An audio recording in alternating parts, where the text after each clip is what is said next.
గత కేసీఆర్ ప్రభుత్వంలో అభివృద్ధిలో బంగారు తెలంగాణగా ఉన్న ఈ రాష్ట్రం రేవంత్ రెడ్డి నేతృత్వంలోనే కాంగ్రెస్ ప్రభుత్వం నేరాల గోరాల తెలంగాణగా మార్చే ప్రయత్నం చేస్తుంది అని ఏఎంసీ మాజీ చైర్మన్ బీఆర్ఎస్ నేత పాలా సాయిరాం అన్నారు. సిద్దిపేట జిల్లా కేంద్రంలోని ఎమ్మెల్యే క్యాంపు కార్యాలయంలో ఏర్పాటు చేసిన మీడియా సమావేశంలో మాట్లాడారు. గత ప్రభుత్వంలో ఆలన పాలన భద్రత అభివృద్ధి సంక్షేమం అనే నినాదాలు ఉండేదని, కానీ ఈ ప్రభుత్వంలో భద్రత కరువైందన్నారు.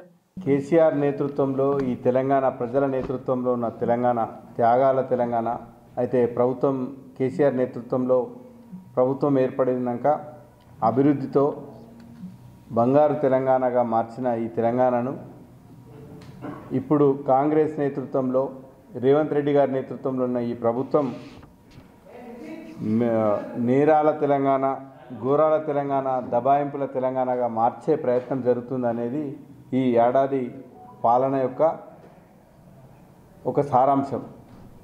అప్పుడు కేసీఆర్ నేతృత్వంలో ఉన్న పరిపాలన ఆలనతోని లాలనతోని భద్రత, ఇటు అభివృద్ధి, సంక్షేమం అనేటి ప్రధాన నినాదాలుండే. కానీ ఇప్పుడు అంతా ఇంతకుముందు చెప్పిందంతా ఓ భరోసా లేదు, భద్రత లేదు.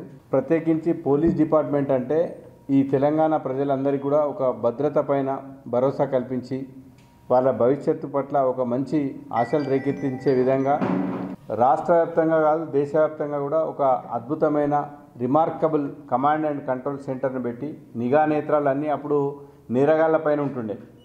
ఇప్పుడు ముఖ్యమంత్రి గారు ఏంటంటే ఆయనకు ఒక సాడిస్టిక్ ప్లెజర్, ఒక రాక్షసానందం, వికృతానందం ఏముందంటే నేను చెర్లపల్లి జైలుకు పోయినా కాబట్టి అందరు పోవాలి కాబట్టి ప్రజల్లో ఎక్కువ నేరభావన ఎక్కడ ఉంటుందో ఆయనకు అదే కనబడుతుంది.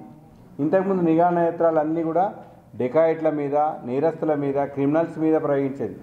ఇప్పుడు ఈ నిఘా నేత్రాలు అన్నీ కూడా ప్రతిపక్షాల మీద, అదే రకంగా వాళ్లకు వ్యతిరేకంగా వార్తలు రాస్తున్నటువంటి జర్నలిస్టులు, వార్తా సంస్థల మీదనే ఈ నిఘా నేత్రాలు పనిచేస్తున్నాయి. కాబట్టి ఇటు భద్రత కొరబడి మొత్తం ఈ వాళ్ళు విడుదల చేసినటువంటి రాష్ట్ర వ్యాప్తంగా కావచ్చు, ప్రత్యేకించి సిద్దిపేట జిల్లాలో కావచ్చు, వారి పోలీస్ డిపార్ట్మెంట్, పోలీస్ శాఖ విడుదల చేసినటువంటి మొత్తం సంవత్సరం యొక్క క్రైమ్ రిపోర్ట్ అంతా చూస్తే ఆలన పాలనతోని కూడిన ఈ తద్వారా అభివృద్ధి సంక్షేమం అందించిన ఈ తెలంగాణలో నేరాలు, అబద్ధాలు, దబాయింపులు ఈ రకంగా పోతుంది రేవంత్ రెడ్డి గారి ప్రభుత్వం.